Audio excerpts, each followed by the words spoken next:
Good afternoon, everybody. This is Lee Storo with Community Education Group. I'm going to be our moderator and facilitator today of our monthly Appalachia Partnership Consortium meeting. If this happens to be your first APC meeting or you're new to this group, CEG for several years has had a standing monthly meeting with the goal of convening dialogue, conversation, discourse, and presentations with folks working in the intersecting spaces of HIV, viral hepatitis, substance use disorder, and all the broader public health goals that we're interested in. Many of y'all probably know that this group was originally started as the West Virginia Statewide Stakeholder Coalition. That was a group that was primarily focused on leaders and people directly working in West Virginia. And in January of this year, pivoted to make this group Appalachian wide, thus the rename and the rebrand of the Appalachia Partnership Consortium. I'll give folks just maybe another 1 minute to get on and join. We're really glad and excited to have 3 speakers today from 3 different organizations, pretty geographically spread across the Appalachian region. Have someone from New York, someone from Maryland, and someone from South Carolina. But also certainly always welcome you to speak up and share the local work you're doing, talk a bit in this roundtable about how our collective work is impacting the region. I may be a bit more formal than Tony Young, our executive director is, who normally facilitates this meeting. We'll try to bring the same energy and casualness to this dialogue. I know we're all used to a lot of PowerPoints over Zoom, and from time to time, it's nice to do something that's a bit more casual. Before we jump in, and again, while folks are getting settled, I did want to share 2 resources that we have, a new resource and then an upcoming meeting we have happening actually tomorrow. Last week, we launched a new video that our communications team put together that focuses on our Appalachia Partnership Fund. Many of you know that about 2 years ago, CEG took on a new role as a strategic and intermediary grant maker to reinvest dollars, primarily CDC dollars, but have additionally had support from Gilead Sciences and ViiV Healthcare to advance public health work in the region. We were really excited to do something that highlighted a couple of our grantees in the region and also just speak to the importance of investments in the Appalachian region to combat public health. I'm dropping a link in the chat. If this hasn't come across your desk, would love for folks to give it a watch on YouTube. It's just a short 2-minute video that highlights our new role as a strategic grant maker and 2 of our grantees, the Jefferson County Community Ministries in West Virginia and AHEC West in Maryland. And then secondly, did want to share that we're hosting a significant meeting in one of our new technical assistance roles with the National Association of County and City Health Officials. Tomorrow at 2 p.m. Eastern Standard Time, NACCHO and CEG will be hosting a meeting on opioid settlements, harm reduction, and leveraging local health department expertise. This is particularly designed for county health departments and members of NACCHO, but certainly if this topic would be of interest, open to the public as well. I'm dropping now the link to that meeting in the chat. You can see a little bit more information on that and register there as well. Again, that meeting is tomorrow at 2 p.m. Eastern Standard Time. So we are now about 5 minutes after 2 o'clock, which feels like a great time to start. Again, I'm really excited that we have 3 folks from diverse segments and broad geographic range of Appalachia who we've invited to kick off this Appalachian Roundtable today to talk a bit about their work in Appalachia in the intersecting public health space that we're all interested in. First, I'm going to I'll just do a quick intro and ask that each speaker kind of give like a 60-second summary of, who you are, what your organization is, what your focus is. Again, all 3 of these folks are folks that we've worked with in CEG and are excited to lift up and support their engagement. Jonathan, can I ask you with Maryland Rural Health Association to do a quick introduction to kick us off? Absolutely. Thank you, Lee. I'm Jonathan Dayton, the Executive Director of the Maryland Rural Health Association. MRHA is a membership organization here in Maryland. Most other states have some sort of or variation of a rural health association. We have about 80 organizational members here in Maryland, over 300 individual members here in Maryland, really focused on education, advocacy, both at a statewide and federal level. Very excited to be here. Also preface that I do serve on a couple of other statewide committees through the state of Maryland, not representing any of those today. However, I plan to talk about a little bit of the work that they're doing here within Maryland, and especially within the Appalachian counties. With that, I'll yield back to Lee. Awesome. Kimberly, I believe your org is pronounced Chenango Health Network. Did I get that right? Or do you need to Very adjust? close. That's better than totally off the mark. So It's Chenango. So it sounds like SH rather than CH. That's Chenango County. I'm the executive director of Chenango Health Network. We are members of the New York State Rural Health Association, one of the sisters to Jonathan's organization. I've been here about 3 years and just very recently joined CEG. Super happy that either they found us or we found them. And I'm going to talk today a little bit about our Small Wellness Initiative, which is a health disparities initiative that we partnered with you guys a little bit on, and our larger HRSA grant, our Behavioral Health Network grant that's fitting into some of the opioid settlement dollars. awesome. Thanks so much. And last but not least, Marc is with the Challenges Incorporated Harm Reduction Services in South Carolina. Do you mind just doing a quick intro to let folks know who you are and what your organization is? Yeah, thanks, Lee. Yeah, hey guys, my name is Marc Burrows. I apologize, I'm calling from my car today, so hopefully you don't see anything like weird happen through the windows or something. And it's really hot, so I'm trying to keep the air conditioning loud for you. But yeah, so I run a small syringe services program. I'm the founder and director of since 2017, called Challenges Inc. We're based out of Greenville, South Carolina, which is in the upstate, right at the foothills of Appalachia. And until a year ago, we were the only syringe services program in our state. So it's been many years now of advocating for the expansion of these efforts. We are in what's considered like a gray area state with as far as legality towards this type of work.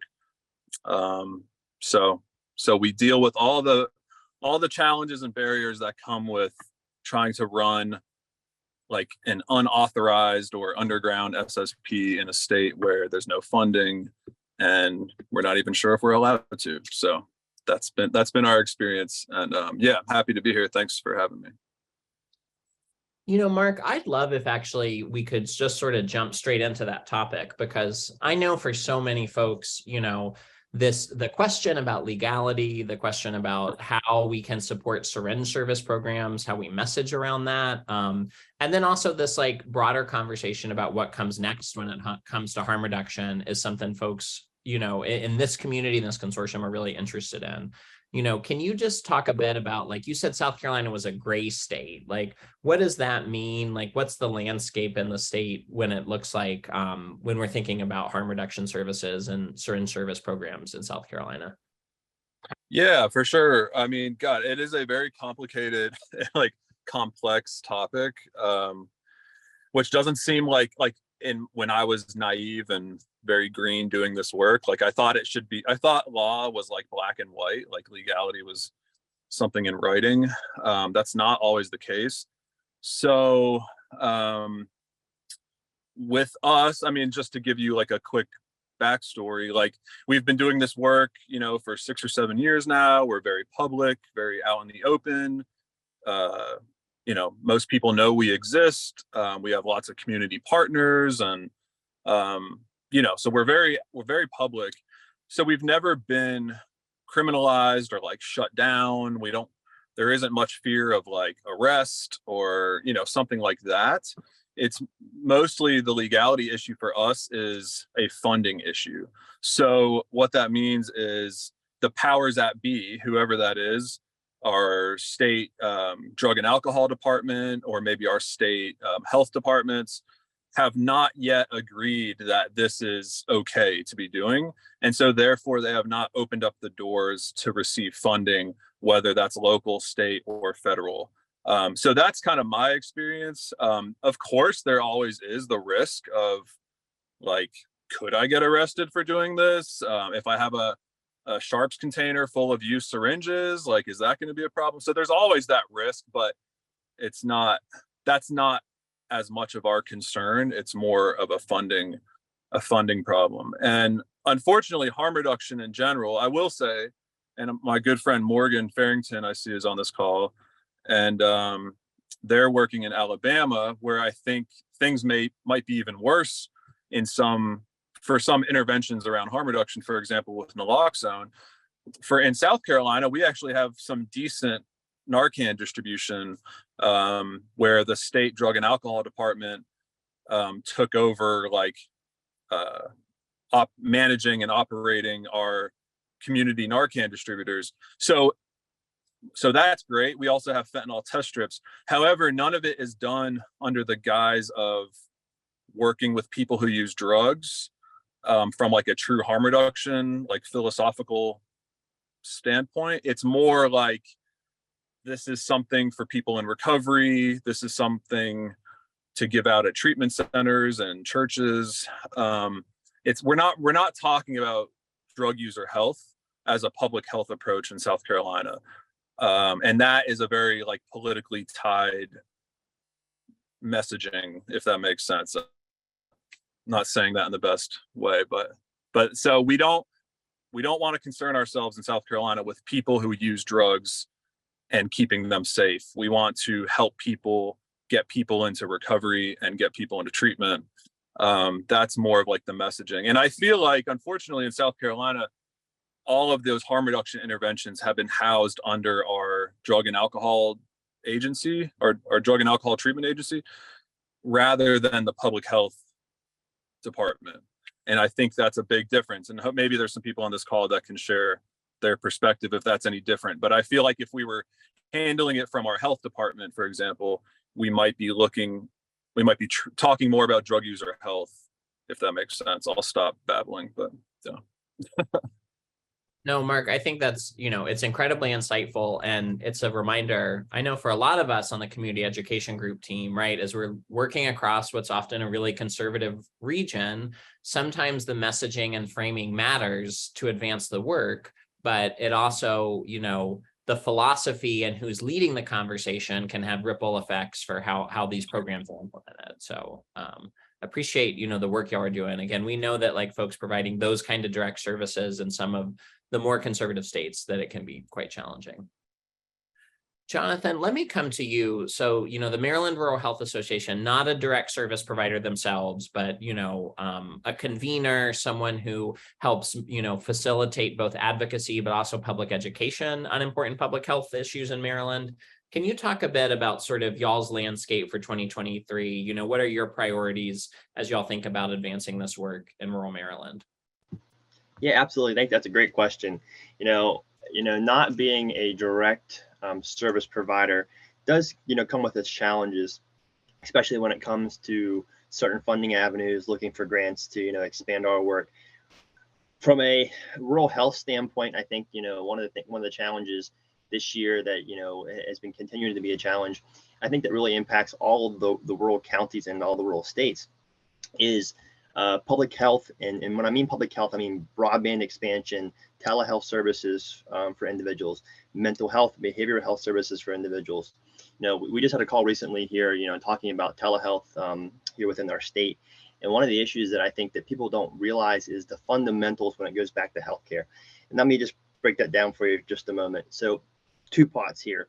One, we talked about telehealth and how important it is for individuals, not only for primary care, but for behavioral health services. The one thing we failed to realize is in the Appalachian counties here within Maryland, the population is declining and the population is continuing to age. And we talk about all these service delivery models. However, we fail to forget that aging population comes with challenges. They can't use their cell phone. They don't know how to access a computer. And so while we're looking at this as a broad, big picture, we need to remember some of those, most basic issues. The other thing is, I'll mention that, we did receive some CEG funding to do some expansion on vaccination work, and both for COVID and for flu vaccinations, trying to increase those rates. And I'm going to tie this back into DEI and diversity, equity, inclusion here just a moment.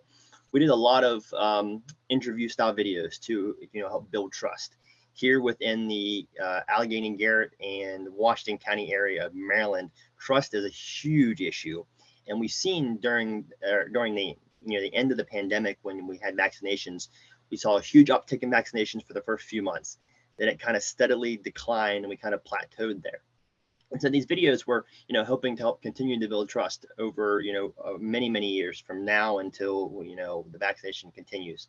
And one of the challenges, with DEI is we found that putting these videos on our social media platforms and our video platform, which is great, but the people that like our work are people that work in healthcare, people that already have vaccinations, people that already receive, healthcare services. The ones that we need to get the information in front of aren't following, the Mayo Clinic, Johns Hopkins, University of Maryland, Maryland Rural Health Association. They're not following these platforms.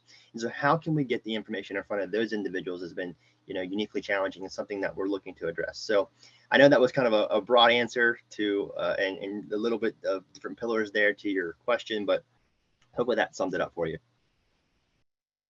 No, that's great, Jonathan. So Kimberly, jumping up to you in New York, my first question before we ask you to talk broadly, as our team has really been doing a deeper dive into the full Appalachian region, right, and talking about Appalachia, I feel like something that constantly happens is people ask me like, okay, like what is the Appalachia region, right? Like, can you define it? And I'll often say, well, if you look at the Appalachia Regional Commission definition, right, it stretches from like, northern Alabama and Mississippi, like all the way to rural New York. And I feel like I always get a little bit of a surprise when I say the rural New York piece, right? Like, do you consider yourself Appalachian? Do you think, the county you are working in, like, how do folks sort of talk about, being in Appalachian New York and what that looks like? Yes, definitely. I consider us Appalachian, and we're very, very rural. I mean, obviously you hear New York and you think New York City. We are 4.5 hours from New York City. We're actually closer to Canada than we are New York City. There are probably more cows than people where we are. One thing that has helped our community identify itself as Appalachian is a recovery center. Friends of Recovery Delaware and Otsego actually received a grant about 2 years ago to do a lot of workforce development. And it was an I want to say Appalachian Regional Commission or Regional Council grant. And they did a lot of marketing and a lot of publicity. So that kind of helped this small community identify itself better. Yeah. I was actually at an event with someone who's running for auditor in Albany, maybe a week ago. He's got a campaign in a month. And I asked him, I was like, I know y'all aren't in the technical ARC Appalachian definition, how do y'all sort of think about that in rural issues?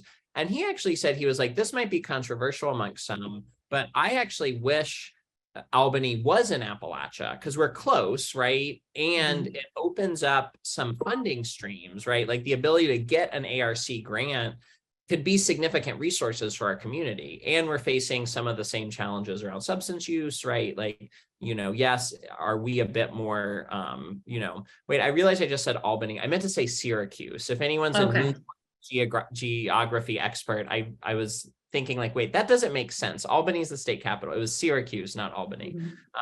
But yeah, I mean, I think sometimes there's a stigma about being Appalachian, but there's also some benefits, right? In terms of both funding resources and that commonality. So I told you though, I think that, we'd love to hear just a bit more about, about the health network, right? Like what are your priorities in thinking about the public health work you're trying to do in 2023?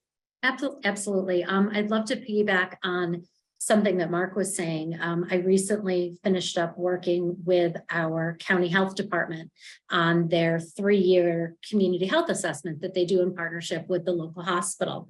And everywhere you look, people are talking about the opioid epidemic, the fentanyl crisis, and the surveys came back that was really important, but yet public health would not include that on their community health improvement plan. They included mental health first aid, they included breastfeeding, they included housing. But I think the more that we push to get behavioral health and substance use disorder declassified as their own thing, and that it really all is just health. So my goal is to be able to work that in to the next community health assessment. One of the things that like I said, we are very small, we are very rural. Our county does not have any treatment centers in it. We just got a recovery center that is open Monday through Friday during the day a year ago. They're coming up on their 1-year anniversary. And what I've been able to do is reach out to neighboring larger counties and get little pieces of the bigger federal grants that if they're going after a $3 million grant, I might get $50,000 to bring what they're doing into Chenango County, because we're small and we're trusted in the county. We've been here for 20 some odd years. They know who we are. And so I can slowly bring in some harm reduction. I can slowly bring in some of the things that they're doing in Ithaca, New York, Tompkins County, Broome County, and bring it in a way that I'm not beating down the doors to save the world necessarily. I am showing them what is available to them and helping them be able to accept it wherever they are.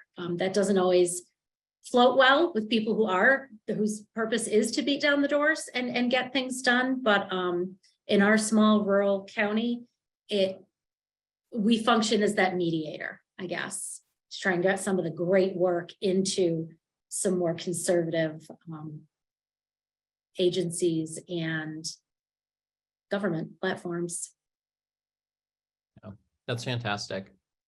I see. So actually some folks have already started dropping some questions in the chat, which is fantastic. Our friend Morgan from Alabama, Morgan, rather than me just reading this, could I just pass it off to you to maybe ask that question to the speakers that you just asked in the chat? Sure.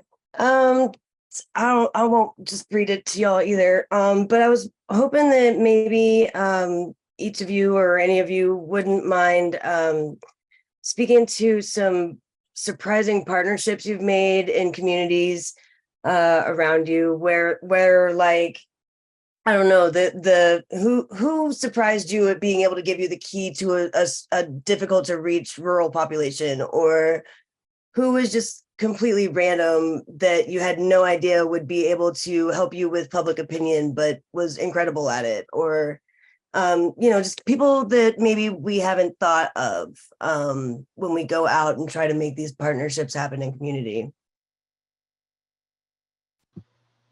That's a great question. I'll take it first, and I'll pass it off to my colleagues because they're going to have a little bit more insight than I will. But I'll tell you, one of them here in the Allegheny County area of the Appalachian portion of Maryland. What surprised me, was one of our local agencies really taking on an interest in healthcare, more specifically non-medical transportation, and so not specifically related to your question, but healthcare in general. And that was the Chamber of Commerce. I was really excited to see them in the past couple of months really take an investment into convening stakeholder groups to talk about healthcare with the local hospital system and other nonprofits. So if you haven't reached out to them in your area, it would be someone that I would consider. A lot of business people in there, and again, in conservative states, and there are some challenges getting involved with it in business leaders and getting them together, but they also have a big sphere of influence as well.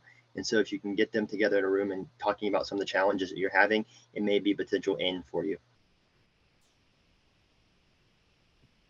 I can answer that as well. It wasn't any one person, but our agency does hold a federal drug-free communities grant, and that's a primary prevention grant. And when I can't get somebody to return a phone call or listen to what I have to say when I'm talking about harm reduction, I can usually get them to answer the phone when I'm offering up prevention, and then build a relationship with them through that, and then sneak in some harm reduction. For instance, we've been working with a local school, and this year at the after prom party, every kid there is going to get trained in Narcan and receive a Narcan kit. And that was after 2 years of working on prevention initiatives that they wanted us to do, building trust with them, and then sneaking in. Mark, yeah, sure. So I'm not thinking of any large, like all the major players I'm thinking of are all the usual suspects. But it's funny, Morgan, that you mentioned waste management, because I remember reading an article years ago where a state was able to pass their syringe exchange bill by having their waste management company lobby for the safe disposal of syringes, because they were able to find that like a percentage of waste management workers were getting needle sticks from, and so they were able to, and this waste management company was like very large and had the dollars to do some lobbying work. So interesting. I don't know what state that was in, but they were able to use the waste management company as a partner to get some bills passed. But the one thing that comes to mind for us, which was something really small, but I think it's an example of finding unusual partners, is I remember we had a call a couple months ago from a engineering firm, like a local engineering firm, and they had found a used syringe in their parking lot, and they called us to come dispose of that syringe safely, because in South Carolina, since we don't have laws regarding that, there's no one designated to do that, like our health department, law enforcement, nobody else will do it. So we went and did that for them. We also provided them with Narcan when we were there, and we provided all their staff with training. And we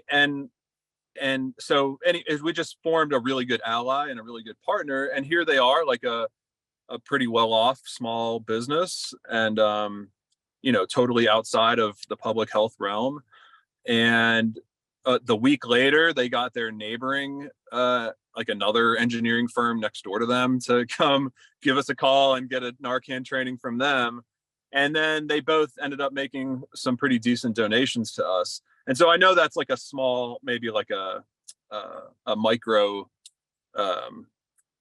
situation, but I think it just shows how, the power in like relationship building, and you never know where you can find allies. And so, hopefully we left a really good impression with those two businesses, and maybe they have a different view of people who use drugs now. Maybe they have a little more compassion when they find someone injecting on their property, or if they experience an overdose on site, so hopefully that had a really strong impact with an unlikely partner. Thanks, y'all. Yeah, go ahead, Morgan. Oh, I was just saying thank you. Yeah, I mean, I think all of this does speak to, right? Like, we don't need to pit sides against each other, right, in public health or in harm reduction, but like there is a spectrum, right? And for those of us who I think have a stronger focus on what's evidence-based, what we know reduces overdose deaths, what we know, advances health for people who use drugs and harm reduction, our tent is bigger, right? Like that there are more people, and I appreciate some of the dialogue in the chat, who can come around to our side, given a little bit of information and given some time and investment. And I think all of y'all's comments, speak to how broad that tent can be if we want it to. I saw there was also a question, about sort of thinking through like some diversity, equity, and inclusion, and sort of, let me go first to Jonathan. Someone asked in the chat, like thinking about getting your videos on different platforms. How can you talk a bit more through about the how you engage communities of color and other diverse communities in terms of thinking about, again, how to get out of our bubble and not just be having those videos in front of people who are already on our public health side, Yeah, that's a great question. And I see that TikTok was mentioned specifically. So I'll tell you that one of the things that we wanted to do is we wanted to start a TikTok account, and amongst the other large conversations that the federal government is having about TikTok. And we created the account and put our very first video up there. And we got shut down immediately for false information by TikTok. Community guidelines were violated, et cetera, et cetera. Not quite sure how that had happened, but definitely an avenue that we're continuing to explore. And so, I see you mentioned TikTok. I think that, for the population we're trying to reach, the general population, individuals of color, individuals that are most vulnerable here in the Appalachian counties here within Maryland and beyond, TikTok is one of those great platforms for us to post content. and especially a platform that, individuals are going to look at, because they're not going to look at our Facebook and our Instagram. The other thing I mentioned earlier was trust building. And so, part of these videos aren't just for us to share, they're for other organizations to share as well. And so we're looking at ways that we can put them in an area where they're downloadable, more of a packet that other organizations can download and share on their own social media networks as well. And then around that same issue of trust, we're looking at partnering with a local health improvement coalition. So here in Maryland, there's a really interesting model around what we call LHICs, local health improvement coalitions. Every county in Maryland has an LHIC or a group that consists of the LHIC. So it could be just the individual county, or it can be multiple counties. That LHIC is made up of a very diverse group of stakeholders. So it's your health department, your hospitals, your state rural health associations. Usually there's a school system, the sheriff's office, churches, other community groups that are part of this LHIC. And so there's a very broad reach, working with these small local groups and getting them to share your information, because ultimately they have their hands and their fingers in different pots with churches and other community-based organizations that can really spread your message. So trust building is one of the areas that we're continuing to work with. Again, I mentioned the LHIC model in Maryland. If you would like me to explore that more separately, message me. I'd be happy to share what Maryland's doing around that model. I think it's been widely successful here in the past couple of years. And to answer your question about TikTok, definitely explored it. Looking at potentially maybe changing the handle, but I don't think changing the handle or username of who posts it is going to prevent the community guidelines from taking in effect. And so looking at ways around that, working to put out content that won't get shut down immediately is something that we're exploring. That's awesome. And Kimberly, I know you touched on this a bit, but y'all have been mindful about thinking through some diversity, equity, and inclusion, through your network. Can you talk a bit more about what that looks like for y'all in Appalachian, New York? Sure. We were very lucky. New York State released a small wellness initiative that was tied to COVID. And basically they opened it up for agencies, grassroots agencies and local agencies to take what New York State was supplying for COVID messaging and partner that with other programs that let you build your own program. And so what we were able to do is we had a young man that developed an LGBTQ plus training. He calls it Let Me Be Perfectly Queer. And he has trained 8 health, human service, hospital, school. He went and did a training at public health. And when he goes to do that, he also brings along some COVID information. So I thought it was pretty genius of New York State to say, okay, we'll give you money to create something that you want to create. You have to bring our materials along with you.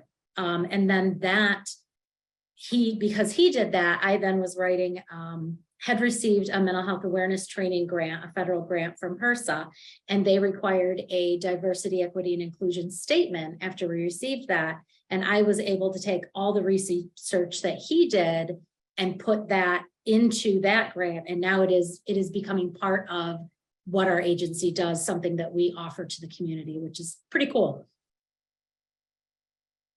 I mean, Kimberly, that COVID story resonates with me thinking about some of our Appalachia Partnership Fund grantees, particularly in our first year. I know we've got Martinsburg Initiative on the Zoom today. I think I saw Healing House on as well.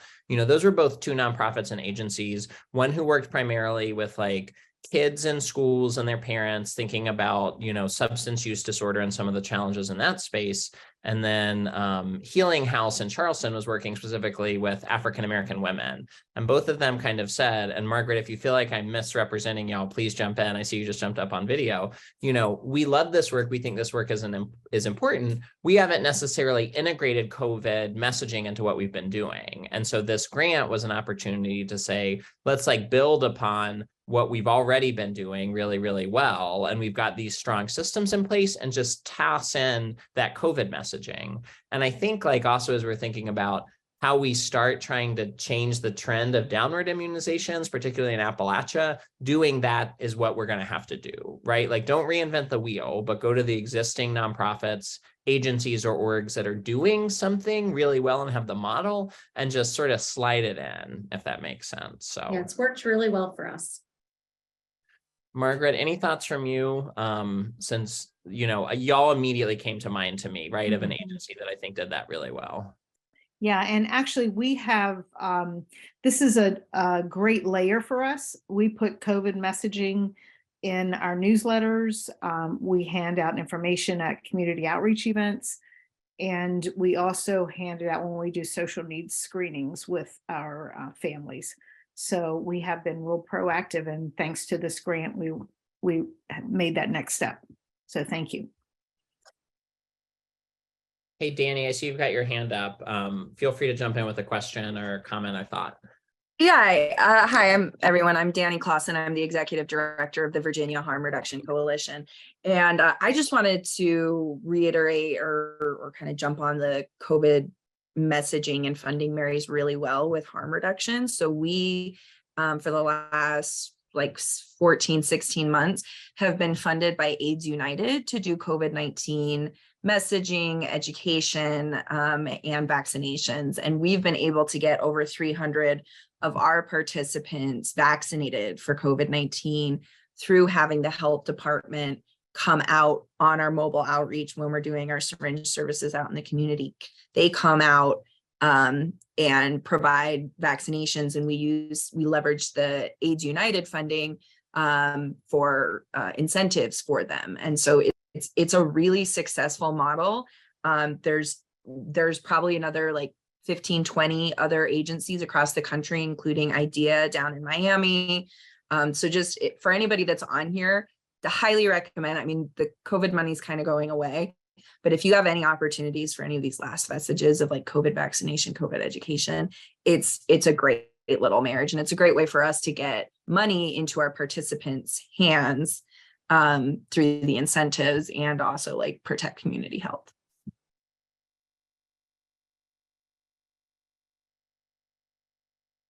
No, Danny, I think that work is great. Sorry for jumping off a second. Of course, you always get a knock at the door when you're in the middle of a meeting, right? Or facilitating, but not any other time. So we've got about 5 minutes or so left. You know, as I said, would love, feel free to drop, you know, a comment, a question, an idea in the chat.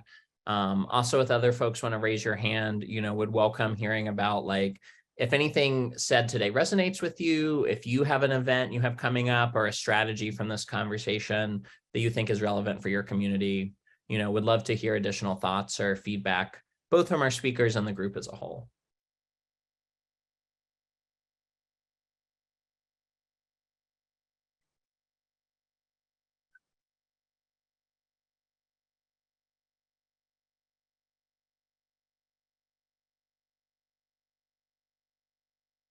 The dangerous part when there's silence is it does, you know, as facilitator often lead to me calling on people. So I do see, you know, one of our longtime speakers and a past presenter to this group, Corey Howard, is on from Tennessee. Corey, you know, since it's been a minute since we've chatted about Tennessee, do you have any sort of updates or thoughts for the good of this group? I know y'all had some big news about HIV funding in the last couple of weeks that folks might be interested in. Yeah, so some updates on our side. Tennessee has decided to pass HIV funding through the state budget. So we're going to be getting continuing prevention funding through 6 organizations here in Tennessee through the Tennessee Department of Health. On top of that, the CDC has agreed to accept a funding opportunity from United Way of Nashville. So we have been working with them. So they're submitting a proposal right now to the CDC to basically circumvent the state to get funding directly through them as a pass-through directly for CDC funding. So in a weird turn of events, we'll technically, for the big 6 organizations, not necessarily all the organizations that have lost funding, potentially get more funding for CDC for HIV prevention. But again, the state of Tennessee's budget is year by year. So just because they're funding it this year doesn't necessarily mean they'll fund it next year. And then for the CDC, after the first year, United Way of Nashville will then have to go up to the bidding process as well to see if they continue to get funding directly through the CDC. Yeah, what I feel like I've heard advocates say is like actually feels like pretty good news for this year, but like this feels a little alarming long term, right? That like this is probably going to be a battle that just HIV advocates in Tennessee are going to have to fight for years and years into the future, and a different sort of long-term, need to organize around the value of HIV funding. Yeah, and of course, everything else right now in Tennessee is just crazy and insane. So. And I know, Luann, you dropped a comment in the chat. I'd love to hear like any updates about what y'all are doing at the Jefferson Berkeley Alliance on Substance Use Prevention. Well, hi, good afternoon. What we're doing at this point right now is a lot of outdoor events are coming up, and, making sure people have the necessary needs for the Narcan, the necessary information for the Narcan. And we are making sure that the terror pouches are being handed out. We just finished our National Take Back Day in Berkeley and Jefferson County. I'm kind of speechless, which is unusual. Some of y'all know me. That's why I thought it'd be safe to call on you. So you did good, Lee. Thank you so much. Appreciate it. We'll talk later. Yeah, I off the top of my head, I know that we just are getting into our first year with the DFC grant. We just started our DFC grant this year as well. So we're in the process. I know it's exciting, Kimberly.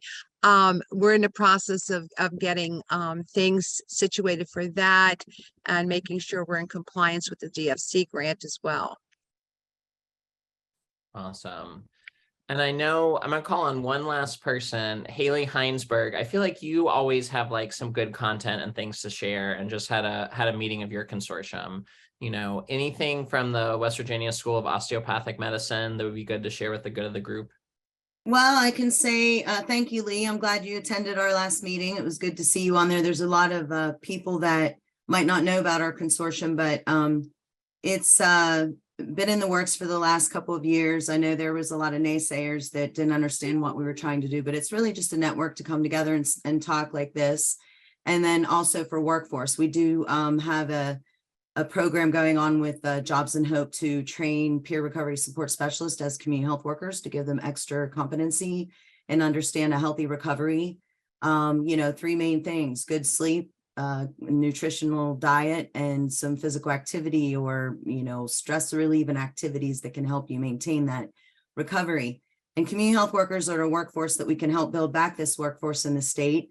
There is also going to be a event that is kind of for select people that are working in population health that will be available down in Charleston. There's no registration yet, but it'll be coming out, and there'll be an event in August. And it's really focused around, I think the Higher Education Policy Commission is running that, to look at some of the areas of need for workforce, and then also what we're doing in this state. And I can't say enough about back in the day when I started my career 32 years ago in the state of Virginia. I helped establish one of the first HIV and AIDS coalition. It was a nightmare to get people to understand what we were trying to do, but once it got established, it took off. And I kind of feel the consortium's the same way. And we're seeing a lot of the same stigma and various things with harm reduction programs. And I can't tell you that other states, like when I talk to Beth Macy in Virginia, and they say, well, we had harm reduction in the beauty parlors and the hairdresser facilities, and everywhere we could have it, that people didn't feel like they had to go to the health department, and everybody knew on Tuesdays and Thursdays we had harm reduction program. I think we're getting over a lot of that stigma, and we're realizing that this is evidence-based programming and services that are needed for prevention of HIV and HCV, especially because that CDC study that was done years ago in 2016 identified 28 of our counties in West Virginia that were on that list for the most vulnerable for this. And so I think getting our legislative people, since you and I, Lee, do a lot of policy and advocacy, I can't do as much as you can because I'm stifled by being a state employee, but definitely have a passion about it, not afraid to talk out about it and share that we have to follow best practices and evidence-based strategies and healthcare to really put a curb on some of this. And just, we're back up at #1 for overdose by opioids in the country. And since I've been really looking and investigating and researching and presenting nationally on this topic since 2014-15, we start to make a curve, and then we come back around where it's starting to show again, rear its ugly head.